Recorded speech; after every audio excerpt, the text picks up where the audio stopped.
ये उनको बार बार 2 दफा कम से कम कहना पड़ा उस दौरान में। तो अब ये जिनको कहते थे जी ये खिलाई मखलूक ये कहां से आ जाते हैं ये सब कुछ, अब अगर उन्हीं की तरफ देख रहे हैं और बिलावल भी ये कह रहे हैं इमरान खान साहब वज़ीर आज़म ना कहीं से रिपोर्ट तो होती होगी, तो अब उनसे जब आप गुजारिशात करेंगे तो फिर आप उनके खिलाफ किस तरह बात करते हैं या क्यों कहते हैं जी आप मुदाखलत ना करें, आप उनको दावत देने मुदाखलत करने की सियासी मामला तुमको मगर नहीं आती, वो शर्म होती है या होती है। मैंने तो नहीं कहा था, इन्हीं के लिए सामने कहा था असेंबली के अंदर खड़े होकर। अब एक तरफ ऐसा तो नहीं है सर, मिन्नत तरले के इसी वक्त बंदे का आ ही जाता है कि यार इतनी मिन्नत कर रहे हैं चलो थोड़ा सा कुछ कर दे, मफामत के लिए है शुरू कह दे ना। मरियम साहबा कह रही थी ना कि मफामत मजामत मफामत के लिए, हाँ पावर टॉक्स टू पावर। हाँ और अगर हमने कमजोरी दिखाई तो हम दुश्मन हमला कर देगा। पता नहीं कोई भी होता है ना वाकया, FIR जब दर्ज होती है या केस पिटीशन आप फाइल करते हैं तो पूछते हैं मोटिव बिहाइंड द इंसिडेंट क्या है। ठीक है कि इस अब मसला मोटिव बिहाइंड द इंसिडेंट ये है कि वो कहते हैं कि जो मुफाहमत के लिए मजामत कर रहे हैं कि ताकि बूट पॉलिश करने के लिए तैयारी करके रौला डाल रहे हैं कि जल्दी से जूता लाओ और पॉलिश कराओ। अच्छा जी, ये है मुफाहमत के लिए मजामत।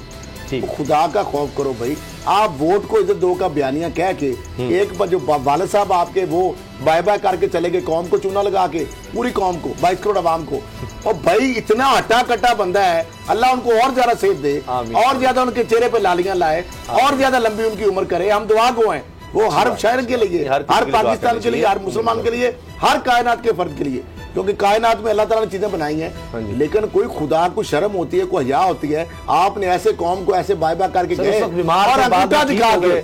साहब ऐसे अंगूठा रिपोर्ट्स कह रही हैं, आपके मुल्क की रिपोर्ट्स कर रहे हैं सर, आपके अदालतों में दिखाई उन्होंने वो रिपोर्ट कह रही हैं झूठी रिपोर्ट। वो रिपोर्ट जो मैं कई दफा कह चुका हूं कि एक एजेंसी के इदारे के अंदर वो रिपोर्ट मौजूद है सेम डे की सर, 2000 की बजाय 2 लाख प्लेटलेट्स थे। सब लाए हुकूमत कौन से लाए? तो रिपोर्टें चूमकर हो गई यार। दुनिया में को हमने मैजिक मिरेकल्स देखे होंगे, किसी ने नवाज शरीफ का जो मौजूदा को केस लाए ना इदारे लाए जो एकदम ऊपर नीचे आ रहे थे प्लेट, उसके बाद ऐसा उनको छू मंतर हुआ। उनके पास कौन सा जादू है?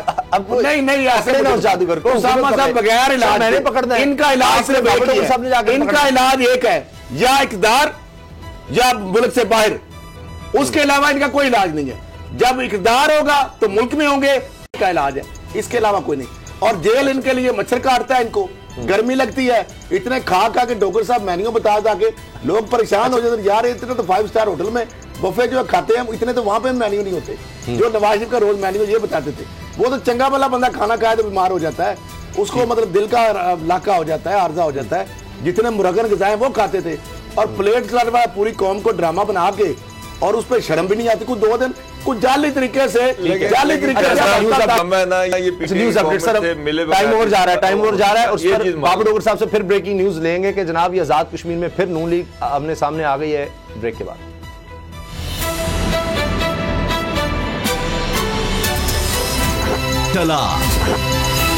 नून लीग शदीद कशमकश का शिकार है। यह दिन ब दिन तज़ब्ज़ुब की मखमसे की कैफियत बढ़ती जा रही है। आज़ाद कश्मीर में इलेक्शन है और अभी तक ना तो टिकट फाइनल हो सके हैं कि किसको टिकट देना, क्या करना है। एक और मसला यह है कि बयानिया क्या होगा। नवाज शरीफ साहब ने फैसला तो महफूज कर लिया था, वो फैसला सुनाने की कोई तारीख सामने नहीं आ रही। फिर यह भी एक मसला है कि इलेक्शन कैंपेन चलाएगा कौन, आगे कौन आएगा, मरियम या शहबाज शरीफ।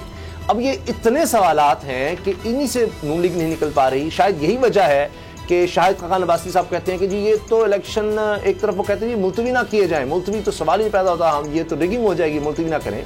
लेकिन दूसरी तरफ अपनी ये जो चीजें हैं वो छुपाने पर लगे हुए हैं। बाबर डोगर साहब, इस तरह से कोई भी पार्टी हो वो आगे बढ़ सकती है। मुझे खुद एक नून लीग के एक अहम बंदे ने बात कही थी कि जब घर में लड़ाई हो रही होगी, तो ये उन्होंने शुरू में मुझे बात बता दी थी जब ये बिल्कुल भी खबरें नहीं उस वक्त आई थी। ये मेरा ख्याल है कम से कम 2 साल पहले की बात है, 2.5 साल पहले की। तो किस तरह से फिर यकसुई आ सकती है? तो अब तो सामने आ गया, सड़क पर आ गए इख्तलाफात और यही नहीं डिसाइड हो रहा बयानिया किसका चलना है, मरियम आएंगी, शहबाज आएंगे, क्या होगा?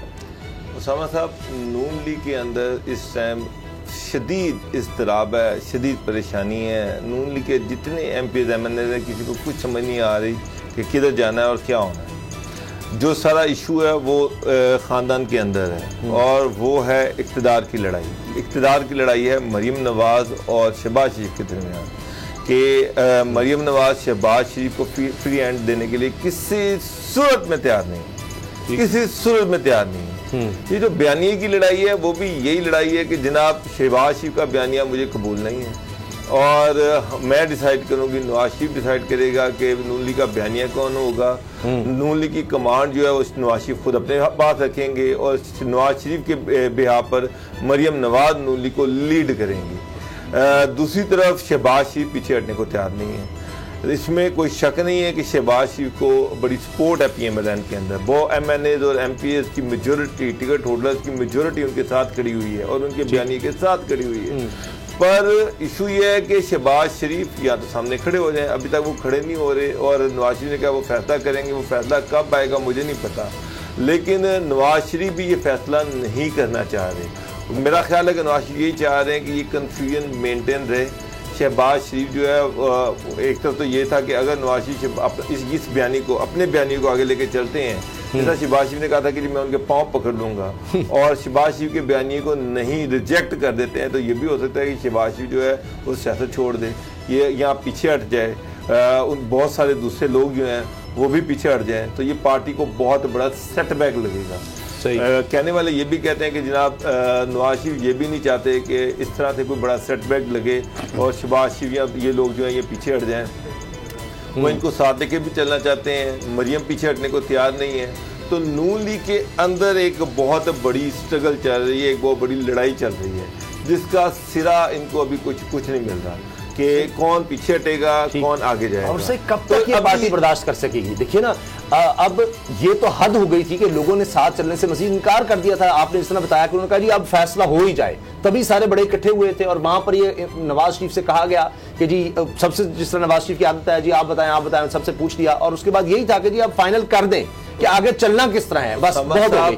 अब कब तक रोक सकते हैं नवाज शरीफ फैसला? 90% लोगों ने उस मीटिंग में ये कहा था कि हमने मुफाहमत की सियासत के साथ चलना है। ठीक, तो फैसला तो आ गया। जो लोग वहां सामने बैठे हुए थे उनका फैसला तो आ गया था। नवाज शरीफ के बगैर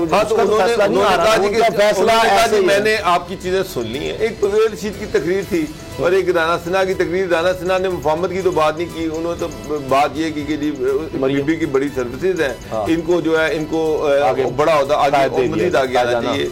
तो उनका ये ख्याल था कि ये शहबाज शरीफ जो बीबी को पीछे हटाने के चक्कर में और गोल करने के चक्कर में है, वो भी मरियम नवाज ने समझा के भेजा था और उस पर राना सिन्हा ने कहा जी कि मरियम नवाज का पार्टी में होना लाजमी है। ठीक, तो अब मसला ये, उसके अलावा इन दो के अलावा परवेज रशीद और राना सिन्हा के अलावा बाकी तो किसी ने शहबाज शरीफ के बयानी की कि सभी ने उसको सपोर्ट किया कि हमें मुफाहमत करनी चाहिए, हमें अदारों के साथ बात करनी चाहिए, हमें आगे बढ़ना चाहिए और हमारा गोल जो है वो होना चाहिए कि हम जीतें, 2023 का इलेक्शन जीतें। अच्छा, और इसके लिए कुछ भी करना पड़े, जिस तरह कहते हैं कि बूट पॉलिश, मैं कहूँ कुछ भी करना पड़े हमें करना चाहिए। अब असद करल साहब, मसला ये है कि मरियम है क्राउड पुलर, जलसे बड़े करने हैं, एक पूरा माहौल क्रिएट करना है, तो मरियम जाएंगी, तकरीर करेंगी, कुछ ना कुछ ऐसा बोलेंगी, कोई इदारों के खिलाफ कुछ सख्त बोलेंगी, तो तभी तो शहबाज शरीफ साहब के बगैर पार्लियामानी सियासत नहीं चल सकती। यानी वो लोग अब मरियम के साथ मजीद चलने को तैयार नहीं है,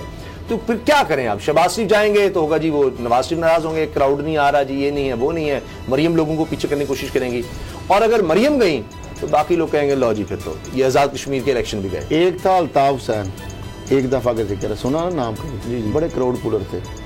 आपको पता है ना, होस्टेज बनाते थे चैनल्स को, पीसीआर में डायरेक्ट फोन आ जाते थे, कहते थे खामोश, सामने लेट जाते थे, खामोशी हो जाती थी, पिन ड्रॉप साइलेंस हो जाती थी, कारकुनों से कह के थप्पड़ लगवाए जाते थे, गोलियां चलवाई जाती थी, बिल्कुल सीनियर लीडर्स को थप्पड़ लगवाए जाते थे। हाँ जी, तो बराह रास्त होता था ना।